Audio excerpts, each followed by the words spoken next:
پیارے بچوں، آپ کی درسی کتاب گلستان ادب کے حصہ نظم کا مطالعہ کر رہے ہیں، جس میں اس سے قبل ویڈیو میں ولی دکنی صاحب کی حیات غزل کا مختصر تعارف پیش کیا تھا، اور ولی دکنی صاحب کی ایک غزل میں تشریح اور سوال و جواب کے کیا تھا۔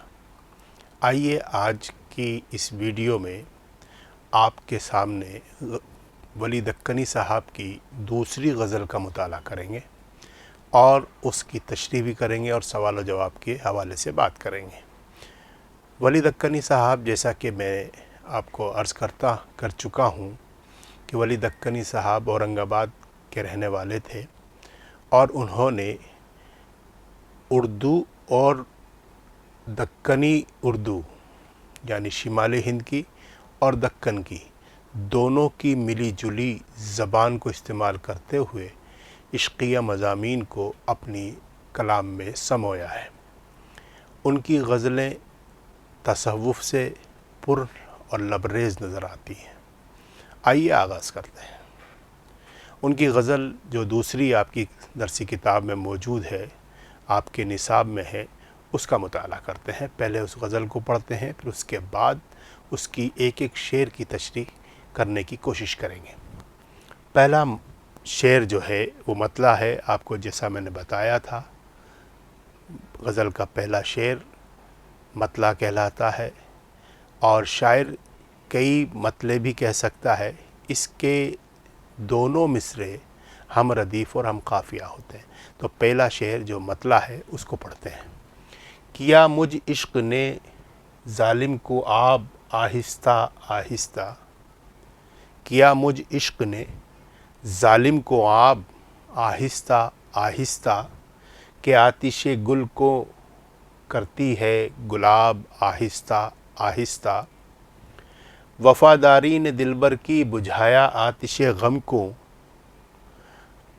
وفاداری نے دلبر کی بجھایا آتش غم کو، کہ گرمی دفع کرتا ہے گلاب آہستہ آہستہ، کہ گرمی دفع کرتا ہے گلاب آہستہ آہستہ، میرے دل کو کیا بے خود تیری آنکھیاں نے آخر کو، میرے دل کو کیا بے خود تیری آنکھیاں نے آخر کو، کہ جیوں بے ہوش کرتی ہے شراب آہستہ آہستہ، کہ جیوں بے ہوش کرتی ہے شراب آہستہ آہستہ، ادا و ناز سوں آتا ہے وہ روشن جبیں گھر سوں، ادا و ناز سوں آتا ہے وہ روشن جبیں گھر سوں، کہ جیوں مشرق سوں نکلے آفتاب آہستہ آہستہ، کہ جیوں مشرق سے سوں نکلے آفتاب آہستہ آہستہ۔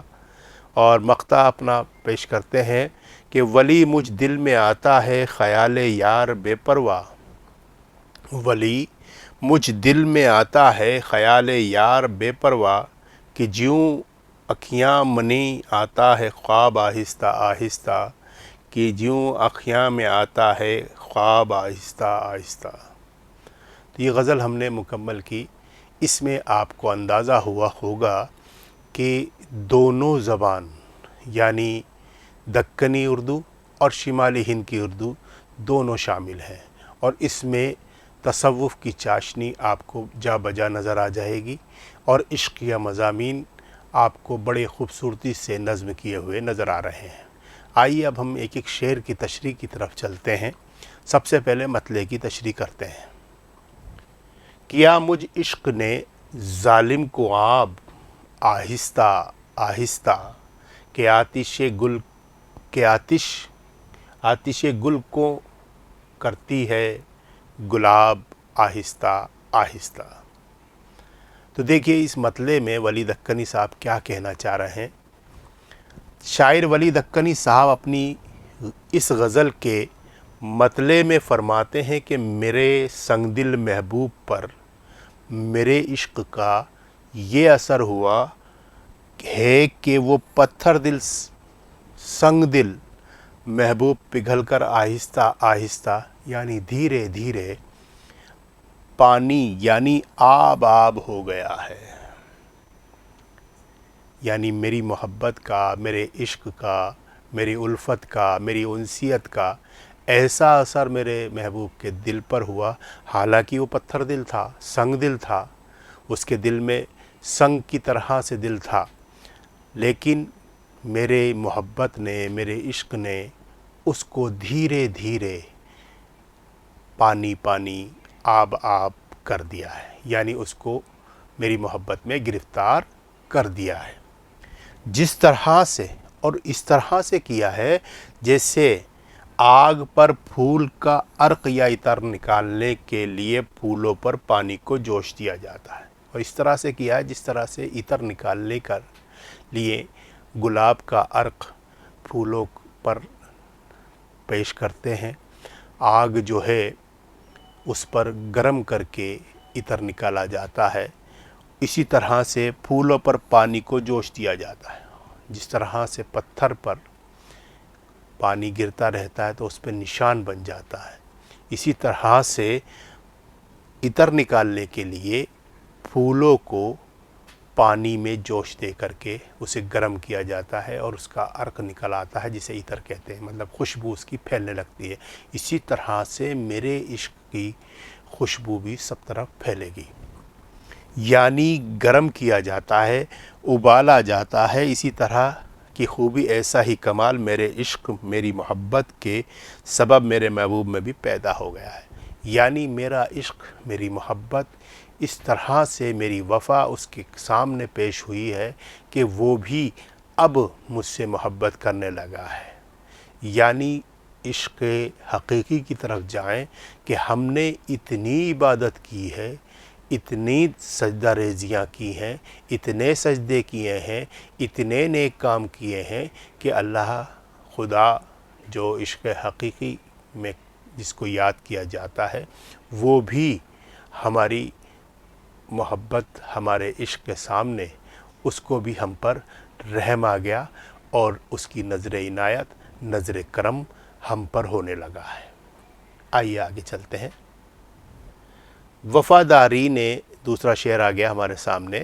وفاداری نے دلبر کی بجھایا آتش غم کو. وفاداری نے دلبر کی بجھایا آتش غم کو کہ گرمی دفع کرتا ہے گلاب آہستہ آہستہ. اس شعر میں بھی بہت اچھی باتیں ولی دکنی صاحب فرما رہے ہیں. ولی صاحب اپنے اس شعر میں فرماتے ہیں کہ میرے دل میں جلنے والی محبت کی آگ کو محبوب کی وفاداری نے اس طرح ٹھنڈا کر دیا ہے جس طرح سے گرمی کو گلاب کا عرق دور کرتا ہے. یعنی میرا محبوب بھی میری محبت کی زبان کو سمجھ کر، عشق کو سمجھ کر وفاداری کرنے لگا ہے. مطلع سے ہی اس کی مناسبت ہے. جس طرح سے پہلا شعر مطلع تھا اس میں بھی عشق حقیقی کے جذبات کو بڑی خوبی سے پیش کیا گیا تھا، اس میں بھی عشق حقیقی اور تصوف بڑی خوبصورتی اور بڑی اچھے طریقے سے سامنے آیا ہے. وہ کہنا چاہتے ہیں کہ وفاداری، میں نے جو وفائیں کی ہیں، میں نے جو اپنے آپ کو اس کی محبت میں، اس کی عشق میں اپنے آپ کو ڈھال لیا ہے، اور اس کی جو شروع میں جفائیں تھیں وہ کرم نوازیوں میں بدلتی ہوئی نظر آ رہی ہیں. جس طرح سے گرمی کو دور کرنے کے لیے عرق گلاب کام آتا ہے، اسی طرح سے میری وفاداری کا اثر میرے محبوب پر اس طرح ہوا ہے کہ وہ بھی مجھ سے وفا کرنے لگا ہے، وہ بھی میری عشق کو سمجھنے لگا ہے، اس پہ بھی میری محبت کا اثر ہو گیا ہے اور وہ مجھ پر کرم کرنے لگا ہے، عنایت کرنے لگا ہے، نوازش کرنے لگا ہے. آئیے آگے بڑھتے ہیں. تیسرا شعر ہمارے سامنے آ گیا. میرے دل کو کیا بے خود تیری اکھیاں نے آخر کوں. میرے دل کو کیا بے خود تیری اکھیاں نے آخر کوں کہ جیوں بے ہوش کرتی ہے شراب آہستہ آہستہ. ولی صاحب کا یہ شعر بڑا خوبصورت ہے، بڑا دل نشیں ہے اور دل فریب بھی کہہ سکتے ہیں کہ اس محبوب کی آنکھیں میرے پہ کمال کر گئیں. آئیے تشریح دیکھتے ہیں. شاعر ولی دکنی اپنی غزل کے اس خوبصورت شعر میں فرماتے ہیں کہ مجھے میرے محبوب کی جادو بھری آنکھوں نے مدہوش کر دیا ہے، یعنی اس کی کرم نوازیاں مجھ پر ہونے لگیں اور وہ محبت کی نظر سے مجھے دیکھنے لگا، یعنی اس کی آنکھوں سے وہ محبت کی شراب چھلک رہی ہے کہ کیا کہا جائے، کہا نہیں جا سکتا، بتایا نہیں جا سکتا، اس کو بیان کرنے کے لیے میرے پاس لفظ نہیں ہے کہ وہ کس طرح سے مجھ پہ کرم کر رہا ہے، کس طرح سے مجھ پہ نوازش کر رہا ہے۔ جس طرح انسان کو شراب کا نشہ بے ہوش کر کے آہستہ آہستہ اپنے آغوش میں لے لیتا ہے، اسی طرح میرے محبوب کی نشیلی آنکھیں کام کر رہی ہیں۔ بظاہر عشق مجازی کا مطلب تو یہ پورا ہو گیا جو تشریح کی گئی ہے، لیکن عشق حقیقی کی طرف اگر جا کر کے دیکھتے ہیں تو عشق حقیقی جو اس کے پس پردہ نظر آتا ہے، اس میں چھپا ہوا نظر آتا ہے، اس میں پوشیدہ نظر آتا ہے، اس میں یہ کہا جا رہا ہے کہ میری وفاداری جو میں نے کی ہے میرے محبوب سے، تو اس کے آنکھوں کو بھی رحم آ گیا، میرے دل کو اس کی خوبصورت آنکھوں نے اتنا نوازا، اتنا کرم کیا مجھ پہ، جس طرح سے شراب پینے والے کو اپنے آغوش میں لے لیتی ہے، اپنی محبت کے ساتھ اس کو سمیٹ لیتی ہے اور اسے پھر دنیا کا ہوش نہیں رہتا، اسی طرح سے عشق حقیقی میں نے اتنی عبادت، اتنی پوجا، اتنی پرستش کی ہے کہ اس کو مجھ پر رحم آیا اور اس کی اپنی آنکھوں سے کرم کی بارش کرنا، عنایت کی بارش کرنا شروع کر دیا۔ آئیے آگے چلتے ہیں۔ اداؤ ناز سوں آتا ہے وہ روشن جبی گھر سوں، کہ جوں مشرق سوں نکلے آفتاب آہستہ آہستہ۔ بڑا خوبصورت اور بڑا اچھا شعر، اس میں تشبیہ کتنی اچھی دی ہے کہ میرا محبوب جب گھر سے نکلتا ہے تو ایسا لگتا ہے جیسے پورب سے، مشرق سے سورج نکل رہا ہے۔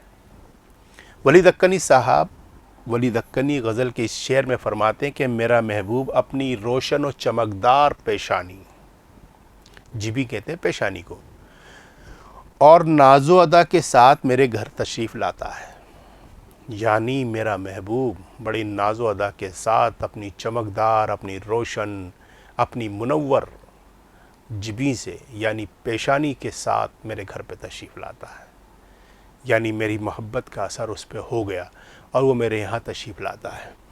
تو اس کی آمد کے بعد، یعنی اس کے آنے کے بعد، میرا پورا گھر منور و روشن ہو جاتا ہے۔ منور کے معنی بھی روشن کے ہی ہیں، منور و روشن ہو جاتا ہے، بڑا چمکنے لگتا ہے، ہر طرف روشنی ہی روشنی نظر آتی ہے، ہر طرف نور ہی نور نظر آتا ہے، میرے گھر کی ہر ایک چیز چمکنے لگتی ہے اور اس کے نور سے میرے گھر کی ہر ایک چیز چمکتی ہوئی دکھائی دیتی ہے، چمکتی ہوئی نظر آتی ہے، یعنی ہر طرف خوشیاں ہی خوشیاں نظر آتی ہیں۔ اس شعر میں ولی صاحب نے اپنے محبوب کی خوبصورت اور حسن و جمال کی تعریف کرتے ہوئے اس کی پیشانی کو سورج سے تشبیہ دی ہے۔ اس میں اپنے محبوب کی خوبصورتی کا بیان بڑے اچھے انداز میں کیا، اور وہ یہ چاہتے ہیں، وہی کہتے ہیں کہ میرا محبوب سب سے خوبصورت ہے، اور جس سے جو محبت کرتا ہے اسے سب خوبیاں اسی میں نظر آتی ہیں۔ تو جس طرح سے اب اس کو عشق حقیقی کی طرف چلتے ہیں، اس کو لیتے ہیں، اس کی جانب قدم بڑھاتے ہیں، تو عشق حقیقی میں جب مالک کی، اس خدا کی کرم نوازیاں سب طرف نظر آتی ہیں، جب اس کی ایک رحمت کی نظر ہو جاتی ہے تو وہ ہر طرف خوشیاں ہی خوشیاں نظر آتی ہیں، ہر طرف، ہر رنگ میں، ہر چیز میں اس کا ہی جلوہ نظر آنے لگتا ہے۔ اور یہ کب ہوتا ہے؟ جب اس کی ایک نظر کرم ہو جائے، یعنی اس کی جو پیشانی ہے میرے محبوب کی، اس سے ایسا نور نکلتا ہے کہ ہر چیز روشن ہو جاتی ہے۔ آئیے آگے بڑھتے ہیں۔ مقطع آ گیا۔ ولی مجھ دل میں آتا ہے خیال یار بے پرواہ۔ ولی مقطع ہے مقطع کیا ہوتا ہے یہ میں نے آپ کو عرض کیا ہے. مقطع وہ چھوٹا سا نام ہوتا ہے جس میں شاعر شاعری کرنے کے لیے جو نام رکھتا ہے، جو اسم اپناتا ہے، وہ تخلص کہلاتا ہے اور وہ استعمال کیا جاتا ہے. جیسے غالب صاحب کا نام اسد اللہ خان تھا لیکن غالب تخلص رکھا.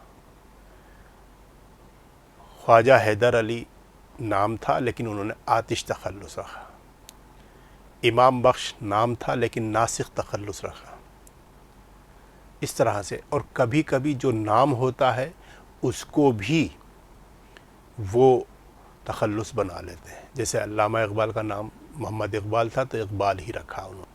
تو آئیے اب ہم اس مقطع کو پڑھتے ہیں. ولی مجھ دل میں آتا ہے خیال یار بے پرواہ، یعنی یہاں پر یہ تخلص ان کا آ گیا کہ جیوں اکھیاں منے آتا ہے خواب آہستہ آہستہ. تو آئیے تشریح کرتے ہیں. اپنی خوبصورت غزل کے مقطع میں ولی دکنی صاحب فرماتے ہیں کہ میرے دل میں اپنے محبوب کا خیال آیا ہے. میرے دل میں خیال آ گیا محبوب کا، اور جو بے پرواہ ہے، اسے پرواہ نہیں ہے، یعنی شان بے نیازی. اور وہ خیال اس طرح سے آیا ہے جس طرح دھیرے دھیرے نیند آتی ہے اور اس کے بعد خواب آہستہ آہستہ دکھائی دینے لگتے ہیں. اس طرح سے آیا، یعنی ہم بستر پہ لیٹ جاتے ہیں تو ایک دم نیند نہیں آتی، وہ دھیرے دھیرے آہستہ آہستہ نیند اپنے آغوش میں لیتی ہے اور اس کے بعد ہی ہمیں خواب دھیرے دھیرے آہستہ آہستہ نظر آنے لگتے ہیں. تو اسی طرح سے میرے محبوب پہ میرے عشق کا، میری محبت کا اثر ہوا اور اس کے خیال میرے دل میں بار بار آنے لگے. حالانکہ وہ بڑے ناز و انداز کے ساتھ، ناز و ادا کے ساتھ آتا ہے. جس طرح سے نیند آتی ہے اس کے بعد خواب آنے لگتے ہیں، یعنی وہ خواب کی دنیا میں سیر کرتے ہوئے نظر آتے ہیں. اس شعر میں محبوب کی خوبصورت خیال کو نیند سے تشبیہ دی گئی ہے. مطلب اپنے محبوب کے خیال کو انہوں نے نیند سے تشبیہ دی ہے. عشق حقیقی کی جانب اگر ہم قدم بڑھاتے ہیں تو دیکھتے ہیں کہ اس میں بھی تصوف کی چاشنی، تصوف کا عنصر خاص طور پر نظر آتا ہے کہ جب مالک حقیقی کے سامنے آدمی جھک جاتا ہے تو اسے اپنا ہوش نہیں رہتا اور وہ اس کے یاد میں کھو جاتا ہے. اسے دنیا و ما فیہا سے کوئی تعلق نہیں ہوتا. دنیا اس کے سامنے ہیچ نظر آتی ہے، دنیا اس کے سامنے کچھ بھی نہیں ہوتا. وہ صرف اپنے مالک کے سامنے سر جھکا کر کے بیٹھ جاتا ہے اور اسے کچھ پتہ نہیں ہوتا کہ دنیا میں کیا ہو رہا ہے. اور پھر وہ خواب کی دنیا میں سیر کرنے لگتا ہے اور اپنے محبوب کے، اپنے مالک کی ساری جو اس کی بنائی ہوئی چیزیں ہیں اس سے لطف اندوز ہوتا رہتا ہے.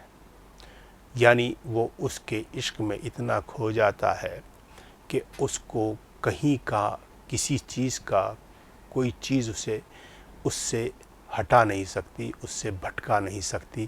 صرف وہ اور اس کا محبوب رہ جاتا ہے.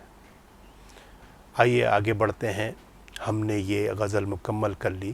اب اس غزل میں جو مختلف لفظ مشکل آئے ہیں ان کو دیکھتے ہیں، ان کے معنی کی طرف چلتے ہیں.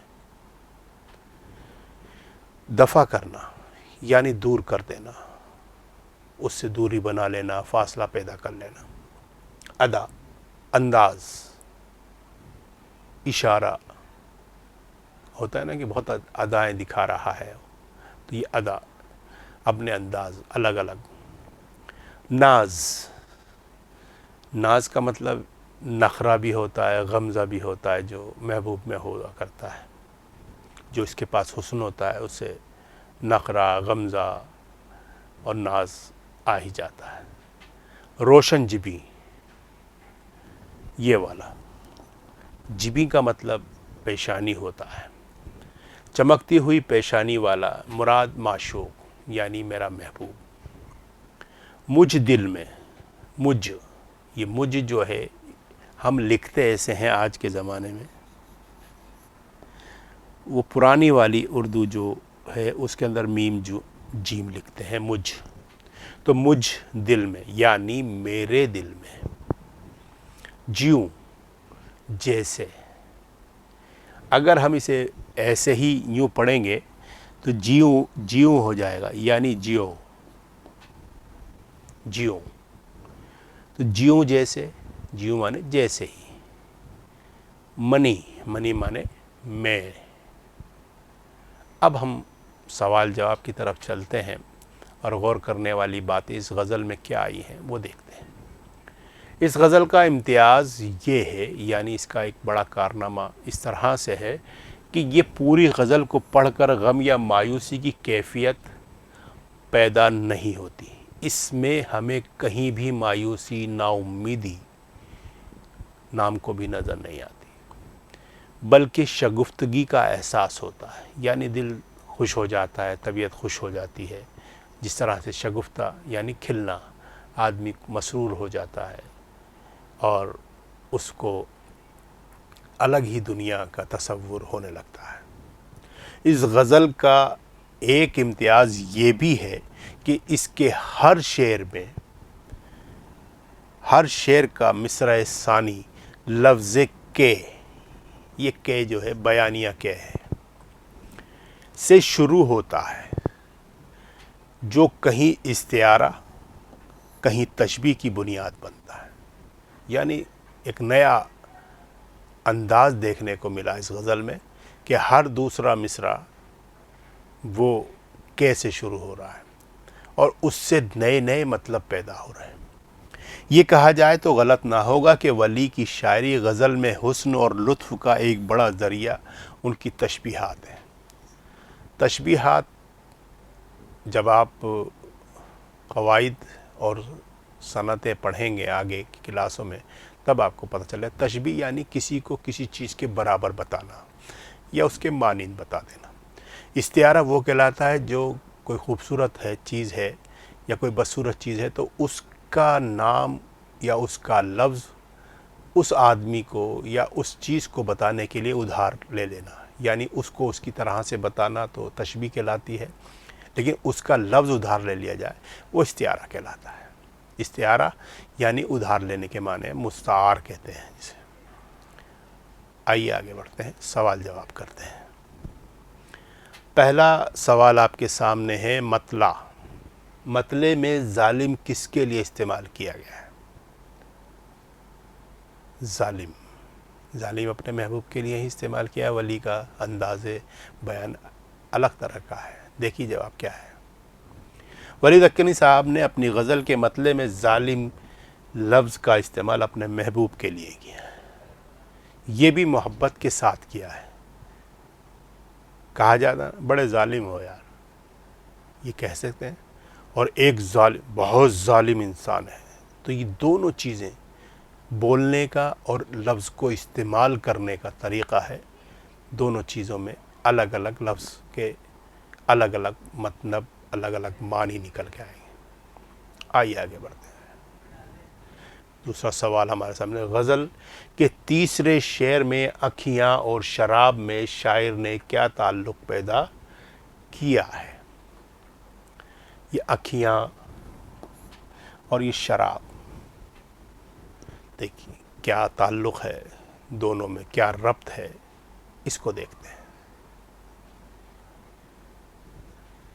غزل کے تیسرے شعر میں اکھیاں اور شراب میں شاعر ولی دکنی صاحب نے بڑا خوبصورت تعلق پیدا فرمایا ہے۔ وہ کہتے ہیں کہ جس طرح شراب میں نشہ ہوتا ہے، بالکل اسی طرح سے محبوب کی جادو بھری آنکھوں میں بھی نشہ اور مستی ہوتی ہے۔ بالکل یہ اسی طرح کے لفظ استعمال کرتے ہیں اور جس سے دو مطلب نکلتے ہوئے نظر آتے ہیں۔ اکھیاں، آنکھیں، یہ بھی کہتے ہیں کہ آپ کی آنکھیں بڑی نشیلی ہیں، بڑی شرابی ہیں جسے کہا جاتا ہے، تو وہ تشبیہات، یعنی آنکھوں کو شراب کی تشبیہ دے دی، شرابی کی تشبیہ دے دی، اور شراب جس میں نشہ ہوتا ہے اور آنکھوں میں بھی نشہ ہوتا ہے، مطلب یہ کہ دونوں میں ہی بلا کا نشہ ہوتا ہے۔ تو اکھیاں اور شراب دونوں نشے والی شے نظر آتی ہیں۔ آئیے آگے بڑھتے ہیں۔ تیسرا سوال، مقطع کے دوسرے مصرعے میں لفظ میں کی جگہ منی کیوں استعمال کیا گیا؟ جواب دیکھتے ہیں۔ ولی دکنی صاحب نے اپنے مقطع میں لفظ میں کی بجائے لفظ نی کا اس لیے استعمال کیا ہے، قدیم اردو یا دکنی زبان میں لفظ میں کے لیے لفظ نے ہی استعمال ہوتا تھا، کیونکہ دکن کے آدمی تھے، دکن کے رہنے والے تھے، اورنگ آباد کے رہنے والے تھے، تو وہاں پہ اسی طرح کی زبان بولی اور سمجھی اور پڑھی اور لکھی جاتی تھی، تو انہوں نے یہی لفظ استعمال کیا۔ کہتے ہیں کہ مقام جہاں پر ہے یا مقام کی بولی کا اثر آدمی کی زبان پر بھی ہوتا ہے، اس کی تحریروں میں بھی نظر آتا ہے۔ آئیے آگے بڑھتے ہیں۔ عملی کام، عملی کام یہ آپ کے کرنے کا کام ہے اور آپ کو کرنا ہے اور ضرور کرنا ہے۔ مطلع میں آتش، آب، گل اور گلاب کے باہمی تعلق پر اظہار خیال کیجیے۔ آتش آگ کو کہتے ہیں، آب پانی کو کہتے ہیں، تو ان دونوں کا تعلق ہے، ایک دوسرے کی ضد ہے، الٹے ہیں۔ گل اور گلاب، گل تو پھول کے معنوں میں استعمال ہے، پھول کوئی بھی ہو سکتا ہے، لیکن گلاب ایک خاص پھول ہو گیا، تو ان کے اندر تعلق ہے، ایک ہی جیسی چیزیں ہیں۔ مقطع میں خیال یار بے پرواہ کی ترتیب 3 الفاظ پر مشتمل ہے۔ 3 الفاظ ہو گئے، جیسے خیال الگ ہو گیا، یار الگ ہو گیا، بے پرواہ الگ ہو گیا، تو خیال یار بے پرواہ اسی طرح کے ترکیب پر 3 الفاظ پر مشتمل ہے۔ اسی طرح کے 2 تراکیب آپ بھی بنائیے، آپ کو ہی بنانا ہے۔ خیال یار بے پرواہ کی طرح سے اسی ترکیب کو 3 لفظوں والی ترکیب جو ہے، ان کو بھی استعمال کر کے آپ کو بنانا ہے۔ تو اس طرح سے ہم نے غزل کی بات کی اور ولی دکنی صاحب کی غزل کو پڑھا، اس کے سوال و جواب کیے اور عملی کام کو بھی سمجھا۔ اب میں آپ سے اجازت چاہتا ہوں۔ آداب۔